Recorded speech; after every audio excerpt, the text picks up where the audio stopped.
Le 14 mars 2024 a été le premier conseil des clients de cette année, le 5e que la Banque Postale organise. La particularité, ça a été d'accueillir de nombreux nouveaux clients que nous avons donc rencontrés pour la première fois aujourd'hui.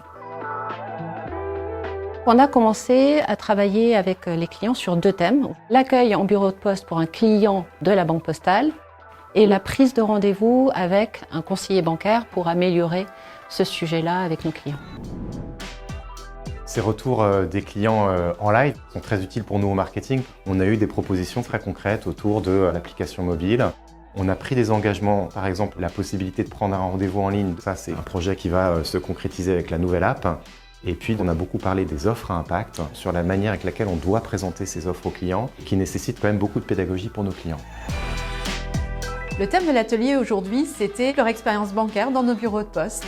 Avant même d'arriver à cette séquence, eux-mêmes étaient vraiment force de proposition. Et donc, on leur a présenté comment nous souhaitons faire évoluer les choses, accueillir nos clients dès l'entrée dans le bureau et avoir une orientation personnalisée, plus rapide, plus simple pour eux en fonction de leurs besoins. De façon plus globale, il y a quelque chose qui est ressorti fortement sur le respect de la confidentialité quand ils utilisent les automates, que ce soit à l'extérieur ou à l'intérieur. À l'inverse, ils ont remarqué les efforts que nous avons faits en termes de modernisation des espaces. Et ça, ça fait plaisir quand nos efforts sont vus de leur part et appréciés. L'atelier que j'ai animé aujourd'hui, c'était un atelier autour de la prise de rendez-vous, des difficultés qu'ils ont su très bien exprimer, les sujets de délai, notamment dans des situations d'urgence. En chapeau, il y a quand même l'accessibilité, c'est-à-dire avant même de pouvoir avoir un rendez-vous, il faut que quelqu'un décroche.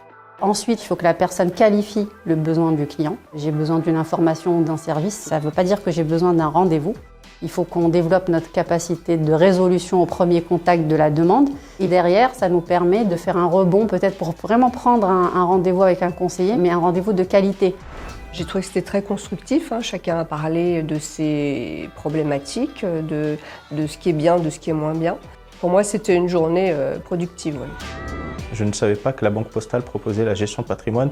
C'est à la découverte ce matin du flyer qu'ils nous ont présenté. C'est vrai que des fois, le conseiller n'a pas les bonnes infos. Je pense qu'il y a aussi un petit manque de formation aussi. J'ai été très agréablement surpris. J'ai vraiment senti qu'on a été écouté, que lorsque je proposais une idée, elle avait l'oreille de ceux qui souhaitaient y être attentifs. J'ai senti que cette initiative était une initiative réelle, sincère, avec potentiellement des débouchés très concrets.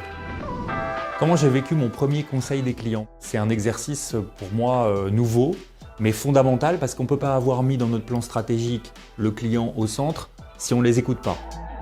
La formation des conseillers, le pouvoir d'agir qu'ils ont directement en face du client, l'équilibre entre ce que nous mettons sur l'application pour le digitaliser et ce qu'ils veulent en relation humaine. C'est un énorme challenge, mais en même temps, je crois que ce qu'ils ont apprécié, c'est de sentir qu'on était vraiment déterminés. C'est notre capacité à être proche de tous les Français, de chercher à segmenter nos clients pour pouvoir vraiment répondre à chacun en fonction de ses besoins. Et en même temps, ils sont toujours plus exigeants, mais c'est ça aussi qui nous tire vers l'avant.